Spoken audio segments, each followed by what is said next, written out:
My name is Brian Wish. I'm an entrepreneur, CEO, and pathfinder. If I've learned anything in life, it's that self-discovery is a critical part of living intentionally, building meaningful relationships, and achieving the future we see for ourselves. In July of 2021, I sold all my possessions, headed west, and began a quest to live a fuller and more meaningful life. The experience helped me truly understand the power of a single moment. And through my conversations with leaders from all walks of life, I've seen how that one phone call, heartbreak, diagnosis, or lost job can transform the entire course of our lives. In this podcast, I sit down with entrepreneurs, influencers, and experts across industries to talk through the events that changed everything.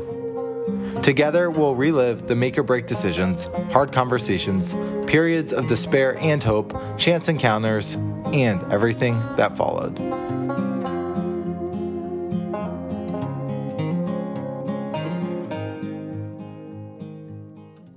Samir Ahuja leads the New York-based GameChanger, a Dick's Sporting Goods sports technology company. GameChanger's mission is to help families elevate the next generation through sports, and their beloved mobile apps are used in all 50 states by millions of youth sports coaches, fans, and athletes to score, stream, and watch youth sports. Samir is a longtime entrepreneur with 20 years of experience as a founder, CEO, or COO of high-growth technology businesses from startup to late stage in multiple industries. Samir is also an advisor and board member to multiple community and sports-focused organizations and writes a newsletter, Consume at Once, that aims to simplify a complex world, everything from the impact of technology to our evolving attention economy. In March of 2023, Samir was the inaugural recipient of the Executive of the Year by Sports Business Journal. And in April 2023, GameChanger was named the #2 most innovative company in sports by FastCompany. When a major life transition forced Samir out of his comfort zone as a young man, he found himself growing and changing in ways he never found possible. Find out how on the One Away Show.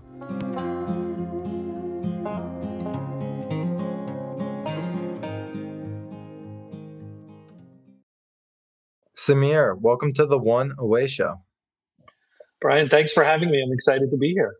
Yeah, thank you for being here. Samir, what is the one away moment that you want to share with us today? I'm sure many people have a lot, but for me, getting away from high school and going to college was probably the most important kind of moment of my life because it kind of completely changed my trajectory, not in terms of academics or career, but really kind of as a person. I was probably on an extreme in terms of kind of being an introvert and shy and all that, and going to college and the people that I met and the environment that I was in. I mean, there was probably no single experience that changed me more than that, and a lot of what I've been able to kind of do and focus on and be kind of emanates from that. So I think a lot of people probably have good college experiences. For me, it was basically like completely changed who I was as a person, and to this day, I kind of feel like that value from what was now 30 years ago, basically. All right, I feel like there's a lot to unpack here. It seems There's like a lot there. Yeah. From a cage to like being a rebel. Yeah. So, I mean, let's start with pre-college, right? Who was Samir 18 years old? Yeah. How would you describe yourself then?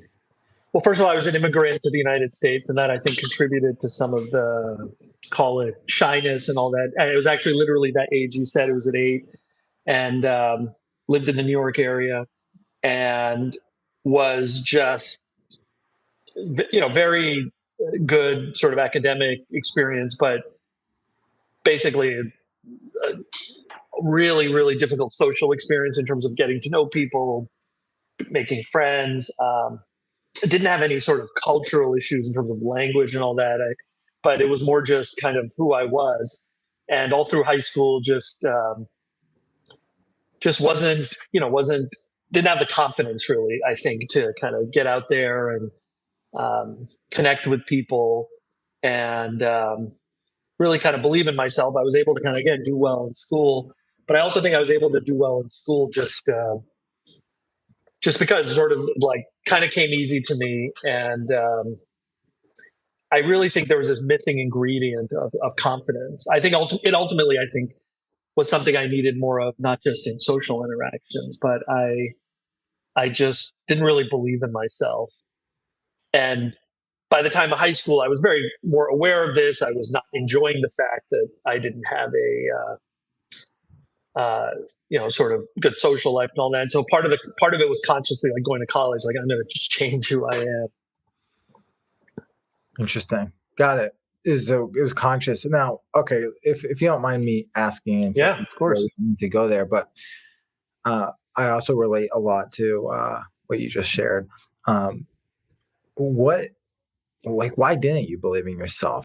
Yeah, it's a great question. I honestly think it took me a lot longer to figure that one out. It took me maybe even into my 40s, and at some point, I'd love to talk about kind of the stuff I've done over the last 5-10 years, both like work and other like community service. Because honestly, I don't think I achieved. I think even for a couple decades after going to college, I didn't kind of have that kind of confidence that I wanted. And this might seem like a cliche. I'm sure other people say things like this, but I, from a very early age, I felt like I had to be something else. I felt like who I was had to be what other people wanted me to be. Maybe that was in school or college or in a work environment. And there's, of course, this notion of like being yourself, being authentic. But I don't think, certainly back then, there wasn't I didn't, there wasn't like go on the internet and see a bunch of people telling you this kind of thing, right? There wasn't a lot of places to kind of get that input. Uh, Obviously, love my parents. They went from being refugees to having a great life in America. But I kind of emulated my dad. Like his whole thing was like he had to adjust and make sacrifices to kind of rise up. And he worked in a corporate environment, at a bank. And so for him, it was all about fitting in and kind of turning himself into what he felt was needed to impress his boss or whoever it was. And and so I kind of emulated that versus what finally I sort of reached this point. Well, if people, there are going to be enough people who like me, want to hang out with me, want to employ me, want to work with me for who I am. But I didn't. That didn't come naturally to me. I see it come naturally to some. I see it not come naturally to others. And there was this almost like fear, like, oh, if I be myself, what if this person doesn't like me? What if this person doesn't want to be my friend? Or what if this interviewer doesn't want to give me a job or whatnot? That was really hard for me to overcome. And given how many people I hear talk about it, I feel like it's probably something that's hard for a lot of people. Yeah. It's so counterintuitive, right? It's like we show up our whole lives, or a portion of them, trying to fit in. Yeah. And we compromise ourselves in the process, because the process of like understanding or confronting ourselves and then showing up in our truest form is actually so freeing, because that's going to actually attract the people to you that care about you or can fully resonate. But it's hard to see that if you haven't crossed that bridge. You're so right. It's freeing. It, I think, makes you more confident. Generally speaking, people are attracted to confidence and they're attracted to positive energy. You don't need, I say this to people I work with, even people who aren't working out at our work. For the most people, like you only need one company to think you're worth employing. Let's say you want to get a job. There's going to be a company that works or an organization that works for who you are. It doesn't have to be 20 of them. You don't have to necessarily adjust. I think the same thing about friends and all of that. And I think one of the things that's an interesting topic is how to teach kids this point, right? So two kids, they're teenagers, tween teenagers, and especially you get into that teenage years, there's like the peer pressure and all of that. And so how do you teach them to, or encourage them to just be themselves? That's not an easy thing because there's a lot of pressure to kind of fit into a group dynamic. Yeah, totally. Let me ask you a question as we're talking about this. Like when you were pre-college, like who did you think Samir needed to be? I think the answer to that kind of ties in a little to what we've been talking about. Didn't have a lot of friends and had a really great relationship like with my dad and kind of looked up to him like many people do. And so to me at that time, it was, I kind of just wanted to be like my dad and kind of, pursue sort of like a general business career. And honestly, like just essentially kind of fit in. And it's interesting. I've post grad school basically been the opposite, where I've been an entrepreneur and done four different startups and, done some crazy entrepreneurial stuff. So I definitely sort of rejected that notion that I thought I wanted to be. But that thought process wasn't based on, that was just based on like what I thought the world expected from me Uh, and not what I thought I would be good at and or be happy doing. Got it. No, totally makes sense. Just wanted to make sure we rolled over all the rocks there. So, um, yeah, well, very acutely said, and seems like was you can look back on that time and who you are today, and see a drastic difference. So, what I want to discuss is when you went off to college, you said to yourself, it's like you made a conscious, not just like a subconscious happening. It was a conscious choice to experience, to experiment, to find you. What were some of the steps or some of the things that you did Yeah. looking back that were so formative in bringing out the fullest expression of Samir? I mean, there were a few, and by the way, not all were, in a sense, completely positive. And just being very candid about it. So, first of all, it was the one thing that I specifically remember is literally day one of, I guess, orientation for new students, which is like thrown a bunch of people thrown into a place and you're meeting new people. I just said, I'm just going to put myself out there and like open my mouth and talk to people, and I'm just going to forget about what I was. There were some people from my high school there, but it's a huge place, mostly new people. And I just started literally like talking to people. And I'm sure not in a amazing way, perhaps maybe it was awkward, but I just kind of was very open and very like, here's who I am. And like, there was a lot of, okay, everyone share your stories because everyone's new, getting to know each other. And so I guess you could equate it to like, I didn't really know how well to swim, and I just said I'm jumping in the deep end. Like no matter, like it doesn't matter what would happen.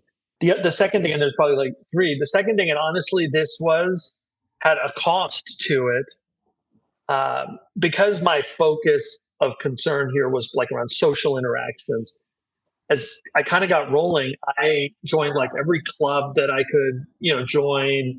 I wasn't doing any hardcore sports, but every kind of community, like a student organization, met a bunch of people, spent a lot of time working on those. It did honestly come at a cost of my academics. Like I basically took on too much, and then I had a slow start academically after having, a really exceptional high school academic career. So I had to balance that out. But honestly, I think it was worth it because I needed to love, just change that side of me, and it just is, just obviously was able to recover from that. And the third thing actually is just really about a person, and I met the person who's actually my spouse, my wife, the first day of college. So we're college sweethearts, and I can't have this conversation without basically giving her a lot of the credit for my evolution, because I mean, now I'd say in many ways we're similar. We've been together so long, but super extroverted, super friendly, popular or whatever, really good at connecting with people, high EQ. And we became friends for freshman year. And she just like was someone that I got a lot of positive energy out of. And dare I say, sort of learned a lot.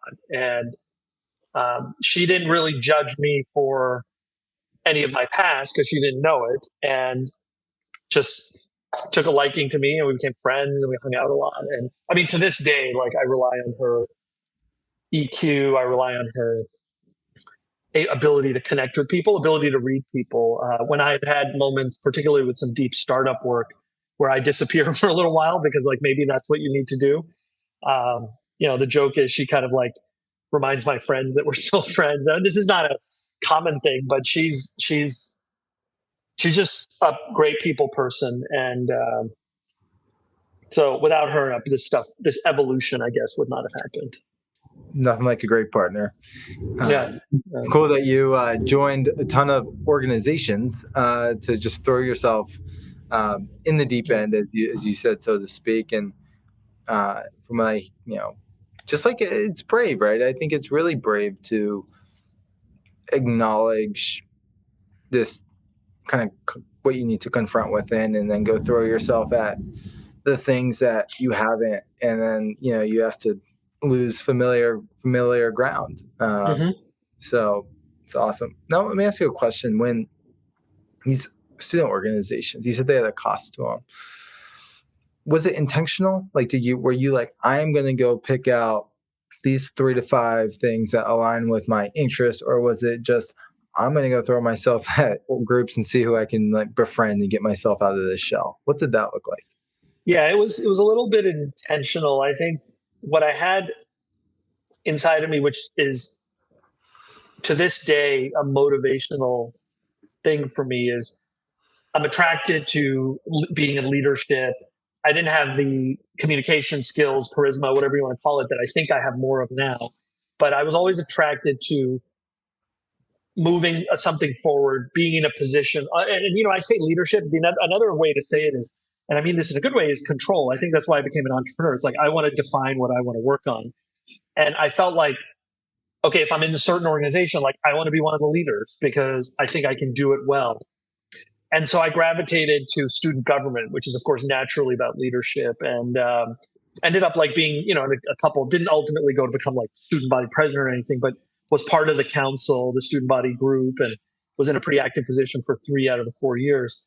And then I joined also our like Indian organization just for a cultural connection. I ended up being president of that. So it was really places where I thought I could be in a leadership position, and sort of definitely this element of like government and service was part of it. So there were a couple others that were sort of student government related. Um, but they definitely took time away from academics because I would like spend a huge amount of time just like the on all these clubs, whatever that meant. And your wife, you spoke a lot to how she aided in this evolution. But it sounds like there's a part of her, and I don't want to assume here, but the sixth sense, she can kind of see things and like help people understand things about you if you're not fully there. But did you ever go to her and be like, hey, here are the things I'm like really working through? Or like, do you think it was this natural connection where just through that relationship as a byproduct, she was able to bring out this part of yourself, or what mix of both? I'm just curious how Yeah, you do that. it's a great question. Honestly, it was mostly the second. Obviously, we had a friendship connection, kind of like, yeah, we like hanging out with each other. We had a mutual group of friends. She's of Indian origin, so we had that kind of connection. We were just became friends, and at some point, obviously, became more. In terms of the impact she had, it was more osmosis and spending time together. I learned a lot from her, to the extent anything like this, where like maybe I get nervous in a certain situation, or handle a certain interaction with someone in the wrong way, or kind of check out for a while and blow off my friends. Like she was. I say this to this day. She's my most, what's the phrase? She's like my most devoted, um, whatever, like supporter, but also my toughest critic, which I think is really Mm. nice. So she would just call me out on my BS, like just like whatever that was. Right. And I love that. Of course, like sometimes you get annoyed by that, but I just, so in any of these areas around like social interactions and confidence and all that, like sometimes even to this day, I'll be like, oh, I have like a big meeting, whatever. Right. And I'll be like, which I do less now, and I'll say something that it implies that maybe I'm a little nervous, or oh, what if I don't do it well? She's like, I'm not even giving you a pep talk because you're going to crush this thing. Like, I don't even want to hear from you that you aren't going to do well, and you're going to do well. So just buck up, basically. That's mostly how she handles it. And honestly, that totally works for me Mm. because she's almost always right. Right. She's just like, no, you can do this. And then, or if I do something dumb, it's like, you got to fix this, right? She won't like blindly support me if I'm doing something wrong. And it's interesting. This has become I have one of these things at work, like who I am. It's like a little bit of a document I share with everyone, and like things I like, things I don't like about at work. And one of the things on the top of my list of things I don't like at work is blind loyalty. I don't want, because I'm like in charge of a company, people to just tell me what I want to hear. I want them to challenge me, of course, respectfully. But I think I picked up that from her. Like she will never hold back if Yeah. she thinks I'm wrong. And of course we've been together long enough. Like how she does it doesn't matter anymore to me. Like even if it's not done in an elegant way, it's fine. I mean, we obviously are very comfortable with each other. They're the foundation. Yeah. I love what you said about her being your toughest critic and biggest supporter. And I also think what you said about having that experience at the home, how that translates into work, and from our interactions and what I see, it seems like you really are a great leader. And so creating that environment for others to speak up and share difficulties and challenge the status quo, right? Like that's going to intellectually interest you, but also like make the organization better as a whole. And I want to get to work. Before we like really cross into the work world, we've talked a little bit about childhood to a degree of how you felt about yourself and your image to kind of this transition of overcoming, some of these gaps that maybe you thought for yourself where were very present. I've met personally a lot of successful people in business or different walks of life who it's like they build and it's this fuel, right? That is constantly with them because of a shortcoming, a gap, a lack of confidence, a place of pain of growing up. Well, it sounds like you made a lot of positive changes going into college and post-college. How did those memories really etch deeply in who you were fuel you and your interest at a professional level? It's a great point, and even though I've subconsciously probably thought about it until this moment, I never thought about what I'm about to say to you, which is interesting. It's almost like you can say a chip on your shoulder. I think what makes me most successful right now, and I'm reasonably successful at what I'm working on, is and I like to say at work, what's your superpower or what are your superpowers? And I like people to work with their superpowers and learn, maybe learn about other things. But I think one of my superpowers in this current work environment, in my community service and other things I do, is the connectivity and communication. It still tickles me pink a little bit. I have people come and say that I'm one of the best communicators they've met, or I'm able to talk to anyone. And if you look at the 18-year-old Samir, it's like not even like that would be like the most shocking thing anyone would say about me. But I think I look back to that time, and look, not everyone needs to be super extroverted and have a lot of friends and all that, but I really wanted and craved the energy you get from other people. Like I call myself an energy absorber. I like being around people, friends, family, etc., coworkers. And I think to this day, I'm fueled by that other side, or the other side of the coin. And even though, as I said, I think college was a significant move in that direction, it's been an evolution. And so, yeah, that drives me. It drives me. And again, it's not because I don't want to have friends or whatever. It's just I am most comfortable and happy in the presence of physical presence of other people. Of course, video is fine also, but I like hanging out with people, whether that's working during the day or seeing friends or family, et cetera, or my kids. I absorb positive energy from people. Yeah, it's so interesting, right? It's like so deeply the feeling of not having that.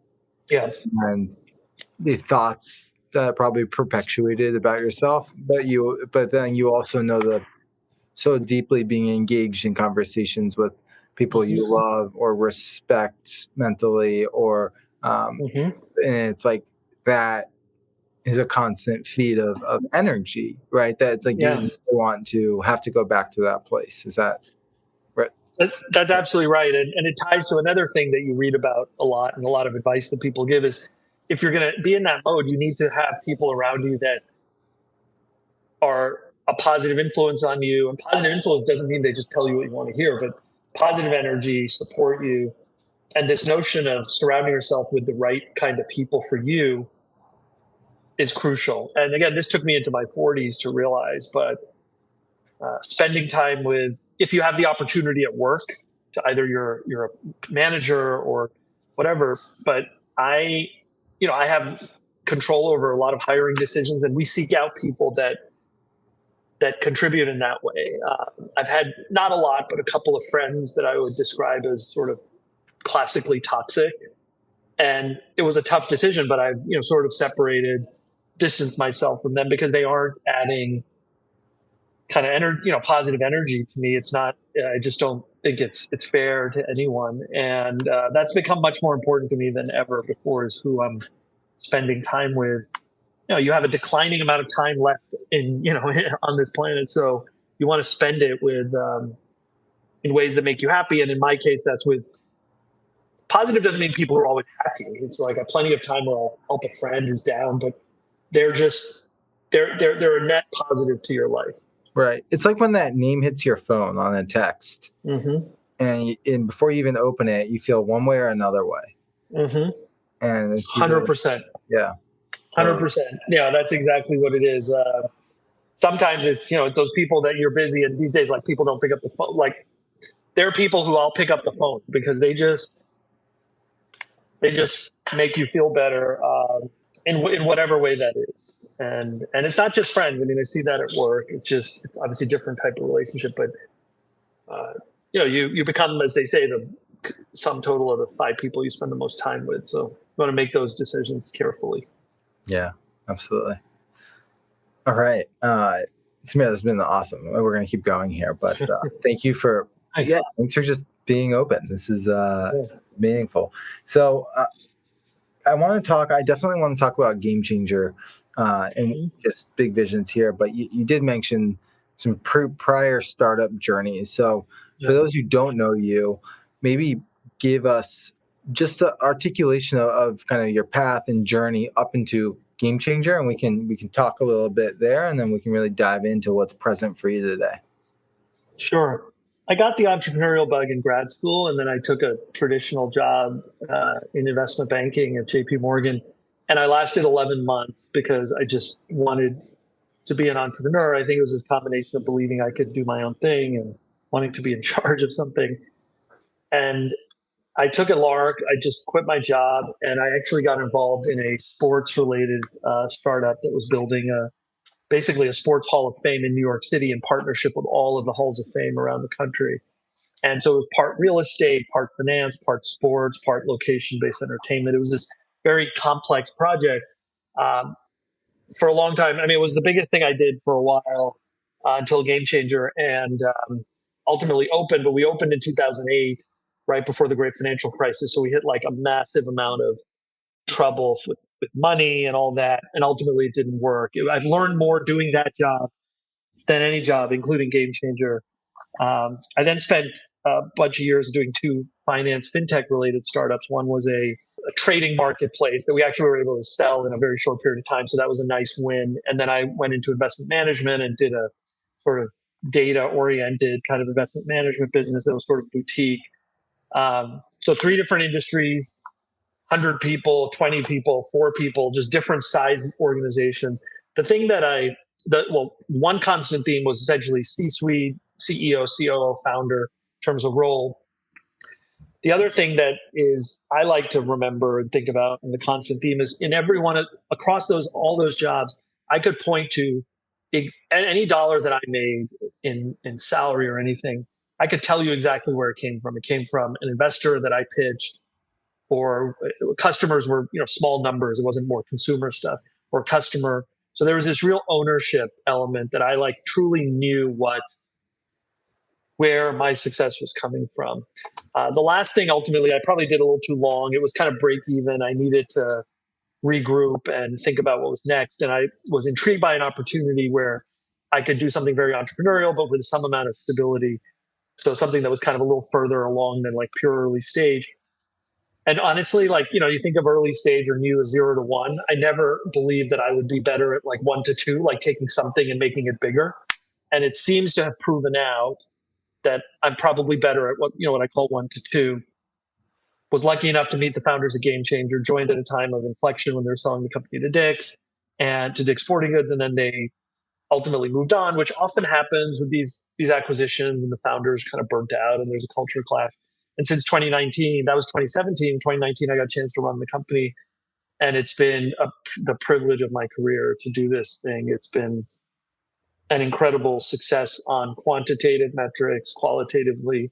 And even though I feel like I've developed so much in my teens and 20s and 30s, in some respects, the progression of myself as a person, skill set, intangible learning, personality, and all that has been so dramatic. Certainly, I've advanced more as a person in the last 6 years than any other career experience going back to my 20s. Super cool that you can see on paper, right? Quantitatively, you said qualitatively, game changer. Yeah. And also looking back, right? Failure, kind of some ups and downs, right? To eventually get you to a point to really throw all your knowledge and experience into one thing and watch it really skyrocket. One of the things I want to ask you before we really fully dive into GameChanger is you mentioned that first company that imploded around the financial crisis, and you learned so much about what not to do and the invaluable lessons. What are some of those lessons that speak to you as you operate day in and day out today? There's a top three. I mean, there's probably hundreds, but there's definitely a top three. Okay. Timing is everything. Can't always control it, but timing is everything. Number two, which we do, I would say, world class at GameChanger, test and learn in the context of software that's shipped product every week. We built a massive kingdom, and again, it was a physical real estate, physical venue. So you kind of had to build it to see if they would come, but there were ways to iterate into it on a smaller level. That's one of the cool things about software is you can just like test stuff out.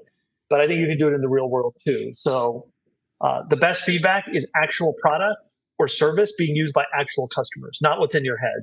And then the third, which sort of connects to what I just said, is you never know into one person has the best ideas. I like to say it in a way that sounds negative as positive. Be selfish about getting other people's input.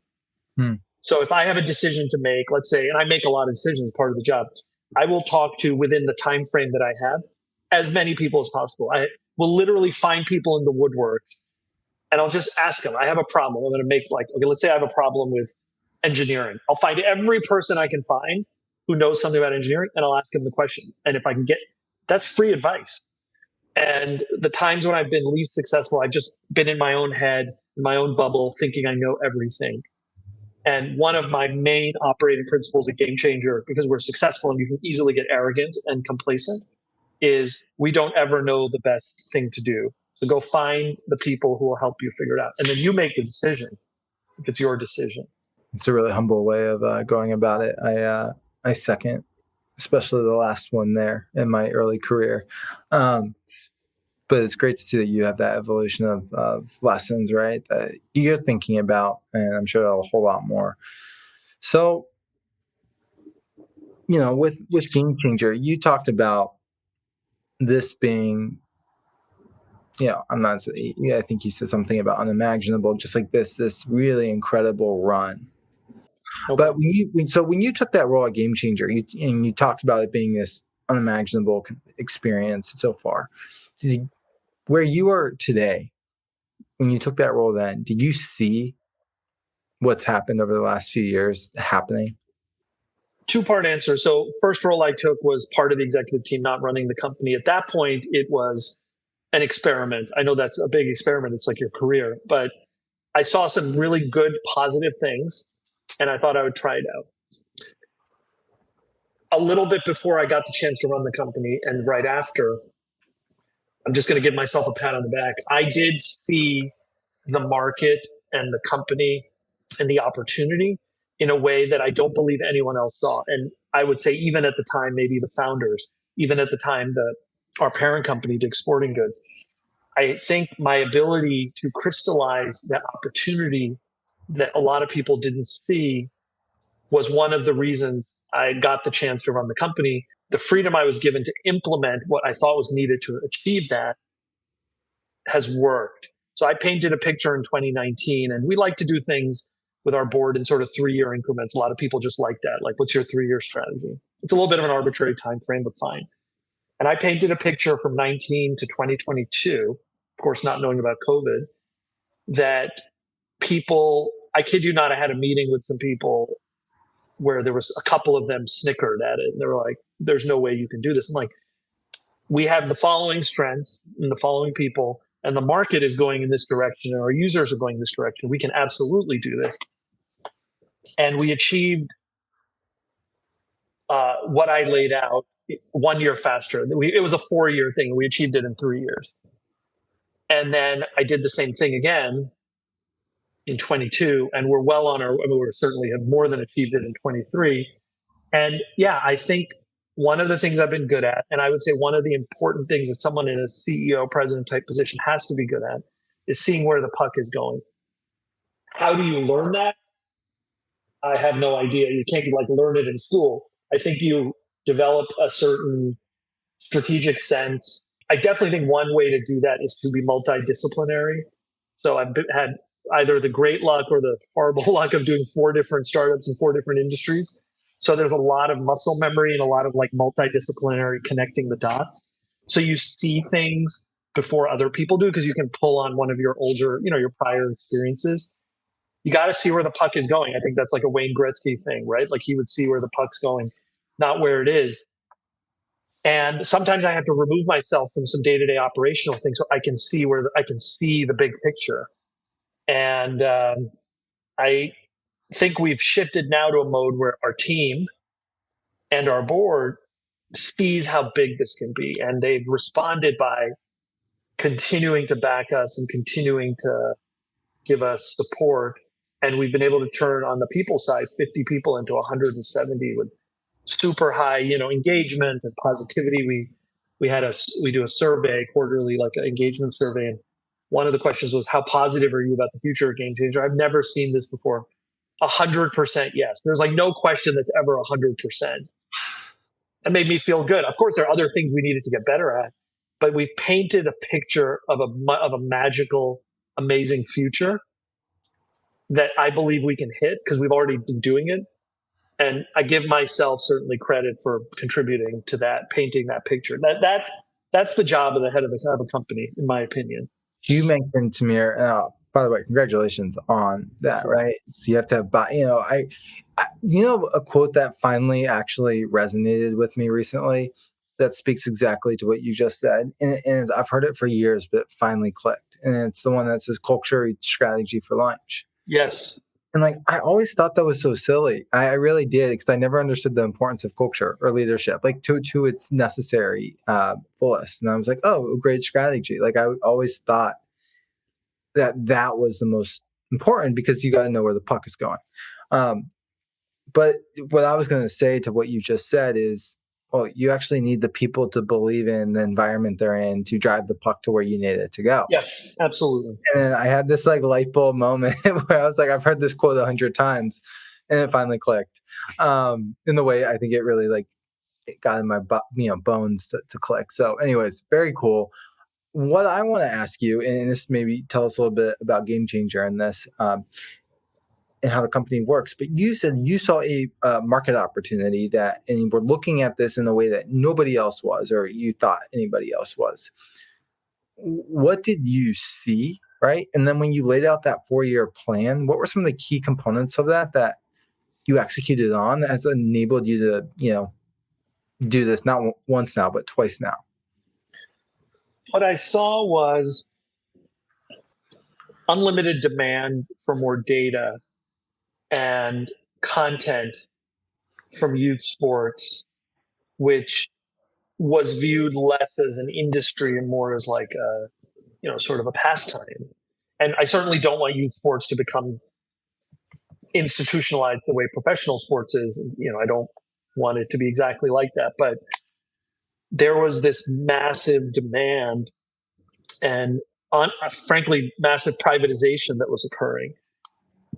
At the same time, some of the stuff I saw was actually also internal, which is that our model and the way we work, which is delivering an app that allows you to stream and score your games on a mobile phone, no one came close to delivering that experience. We had a lot of prior hesitation and lack of confidence as a company to scale it up, because there were attempts to scale it up in 2014, 2015, before my time, before the company was acquired, that didn't work. And what I realized is that the technology and the user or customer needs and the company's product were not in sync. Going back to that point about timing, 2014, 2015, you didn't have really strong ability to video stream. You didn't have um, a strong enough foothold as a company in one or two sports to go do others. And you didn't have the kind of user demand that honestly came about in 2019, 2020. When you sync those things up, I just felt like the timing was right for a big escalation. Our numbers were growing like weeds even before COVID. That certainly helped. But you got to line those things up timing wise. What I see today, and I hope I'm right, is, well, this is not brand new or unique to me, but I see a truly believe a set and forget it AI capture content opportunity exists, combined with what we now view as sort of like quantifying everything. So every piece of an athlete's experience will be quantified with some data. And then I see a explosion of content in different verticals that I think is even bigger than anything we've seen in the last 15, 20 years. When you put those things together, produce and capture as much possible content, and to do that with this easy to use AI based capability, ubiquitously share that across, incorporate all sorts of other elements of that content from athletes, and the ability to share it now on multiple different kinds of platforms is kind of percolating or boiling up for like another big moment for us over the next few years. So when you're talking, you're dropping into, it's like when you're talking, you're kind of like dropping into this state of future seeing. Yeah. It's super Yeah. cool. You're just like your tone of voice, just observing. Thanks. Yeah. I like to, it's corny, but I think I'm a little bit of a dreamer. I like to just picture, and I also, which people are surprised because I have some amount of quantitative background. Like I'm kind of a visual person. I like to kind of paint a picture of what the world can look like. And what I tell our team is like, you have to be able to dream and dream of a world so amazing relative to today that it seems like magic. Like that's what we should be aiming for. That's what everyone who's doing anything productive in society, in my opinion, should be aiming for. Okay, I want to ask you a question. Don't let make sure I come back to this. It's on product based off this stream. But I took a test, and I'm going to turn this into a question at an event, and it was with a leadership like guy, and basically he looked at the chart. It was a quantitative assessment, and he looked at it and he said he had never met me before, and it was just simple questions. And he asked me, he's like, one, how was your childhood? And I answered, and he goes, you must have been trying to escape it, and like just you became like, because you're far right on the dream scale. And so my question is, and I never thought about it from that way. My question to you is, based on kind of what you shared at the beginning, how much of your childhood was like trying to escape to a future state? Because you said you made a conscious choice of like what you wanted to be. Like, do you think childhood and kind of where you were thinking about what you didn't want to be, like when do you think you started developing some of these skills, maybe subconsciously, about being able to dream and look out of like what the world needed to be, which sounds like started with yourself? I'm just thinking here. Yeah, I love that, and again, just being very kind of transparent and honest about it. I wouldn't say I had an unhappy childhood, but I would dream a lot. Classic young boy's dream of playing for the New York Yankees or whatever, or other, like I would spend a lot of time envisioning myself in some successful thing. Certainly sports, maybe work because of my dad, other things like that. And as I think about my 20s, 30s, etc., I think I actually do that or did that a lot to this day. I'll like be in an experience or be somewhere, and I'll just like imagine what some future state could look like. And I think you're right. I do that at work because that's kind of something I do. Um, I don't know if I do it too much or not. I might, but I like painting that, like, yeah, what could I meet someone, or it's like I'm in some interaction, or like imagine like what something could look like, or yeah, you're it's again, I've rarely been asked these questions, but I think it's very perceptive, and you know what, I think it's a net positive. I think that it Yeah, helps me at work. for So sure. yeah. Yeah, 100%. I mean, I definitely think it's a positive net.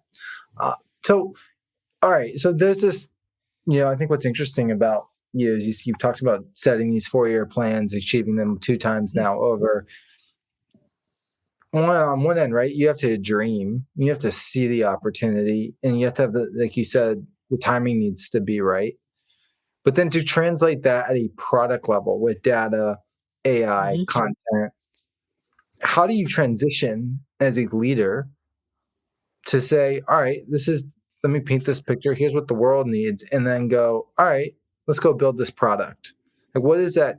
How do you cross that bridge when you develop and dream up a new concept or evolution? I have a phrase that I use that's, dream in quantum leaps, but act step by step. So what we tell people to do is take a step forward. You're on a product team, you're building something, you're marketing, whatever it is. Don't obsess about what you just went through, the last 20 steps. Don't obsess or speculate about the next 20 steps. Just take a step. And in the case of building products, that's ship something, get feedback, be humble enough to acknowledge if the feedback is negative or you've failed at something, and try again. And those things seem so obvious. I'm shocked at how many people and places don't do that. We are experiencing certain, not a lot, but certain people who come from other organizations where, let's say, that was more the culture. And I've had to deal with that. I've had people who are unwilling to take risks. They think it's going to get blamed. The only thing I'm holding someone accountable to is not taking smart risk. Like, don't. But we have people who come from other places who don't act that way. We have people who say, let's build something for a year and then hope it works. I'm like, no, we're going to build something next week and see if it is favorable, it gets a favorable response.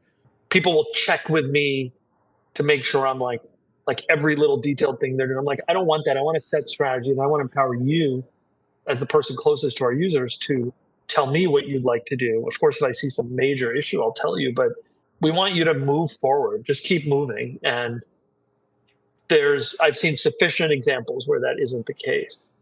And I think we do it pretty well here. Yeah, I love the dreaming quantum leaps, go step by step approach, and Yeah.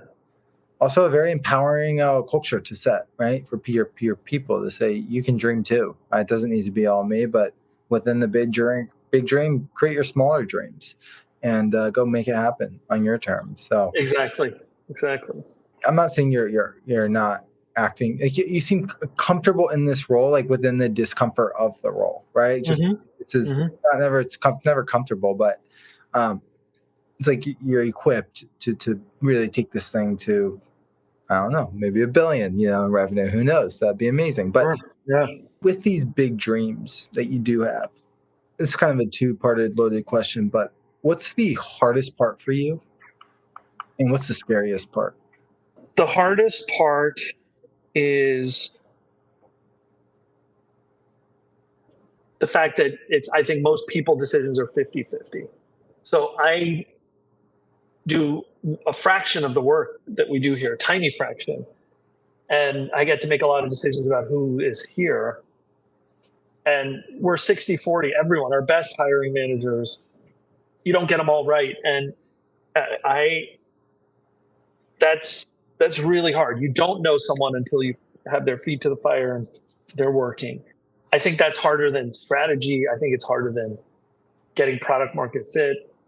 I think the most important things in a sense should be hard, because if we get the right people and we have a good strategy, then they'll figure it out. If we enter a new market and we don't have product market fit, but we have the right people on it, they'll figure it out. I mean this sincerely, and I mean it without arrogance. I am not scared to do this job in any way, and the fundamental reason is I believe I'm going to at least try and learn things when I'm in a moment where I'm doing something wrong or poorly or don't understand something. Usually you're scared of the unknown, you're scared of something that is beyond your capability. A lot of things are beyond my capability, but I'm going to at least give it a college try to learn those things or find someone who can help me. So I don't get scared in the normal way. Um, if we don't succeed at something, I'm going to be content with the effort that we've made because I see it. Now, if we start to degrade our effort and things like that, then that's on me. But I have lots of other emotions about work, but as it currently stands, fear is not one of them. Even in areas where we're not the market leader and we're doing new things, I hope it's not meant to be arrogant. I don't feel that way right now. No, not at all. I was on Saturday. I was driving down to like an hour away, and I was listening to the Founder podcast with David Sendra. I don't know if you would love it. It sounds like you know it. And I forget the episode, but it was talking about like some of the best founders in the world, and talking about one of his takeaways was like, not for a minute do they doubt themselves or like create the negative thought patterns, because the impact of that is pretty severe. And it's not like you can be optimistic and positive all the time, but to start doubting yourself is one of the most dangerous places you can get in the seat. And it was, I think all of us, like we could hover at times, back and forth, but like 95% of the time to really stay focused on where you're going. Sounds like you have built that mental war chest to equip yourself for this journey. Samir, I want to be cognizant of time. Is there anything I haven't asked you, or anything that we've have not talked about today, that you just want to shed a light on before we wrap? One thing I would say, and again, I have this like manifesto or whatever you want to call it, like how we work and how we win. And a lot of it's obviously my thoughts. And I've asked the team to see if they want to use it. And right up at the top, we talk about, people again. And I had a phrase that I'm actually going to edit. I thought of editing it yesterday. So the phrase is, intelligence is cheap, kindness is dear. Find people who have both and hire them, right? And it's crucial to me, and it's non-negotiable to me to hire kind people, because I think with that comes empathy for users, empathy for your teammates, for your work. So that's kind of what I want to get across, is that it isn't just about intelligence or experience. But the point I'm making, and it's real time because I thought of it yesterday, and I read it somewhere, so someone deserves credit for it. But I actually think there's a slight difference between kindness and goodness. So I'm going to change that phrase to be good or goodness instead of kindness, because I think you can be kind. Plenty of people are kind and good, but you can also be kind and it be for selfish reasons or with like ulterior negative motives. Some of the people that I would consider the most good are people that I'll get into fights with, or people that I might have debates with, or sometimes even have negative interactions with, but I know that they're good people and they're going to treat other human beings in the right way, even if we don't see eye to eye, versus someone who's sort of like saccharine sweet to you and is kind.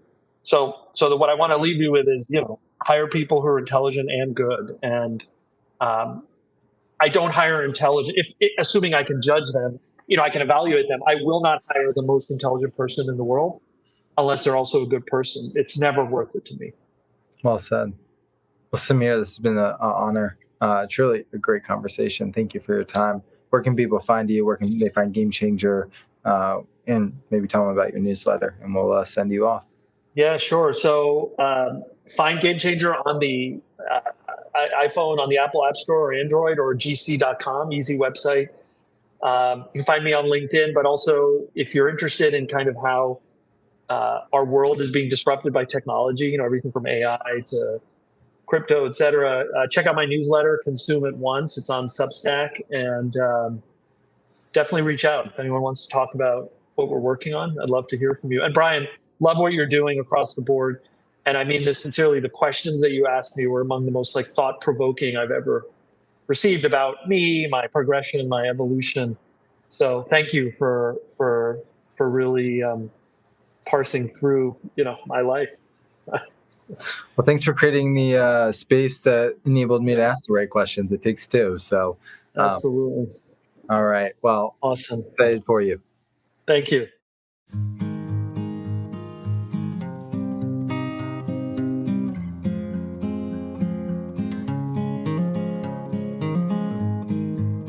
Thank you for joining me on the One Away Show.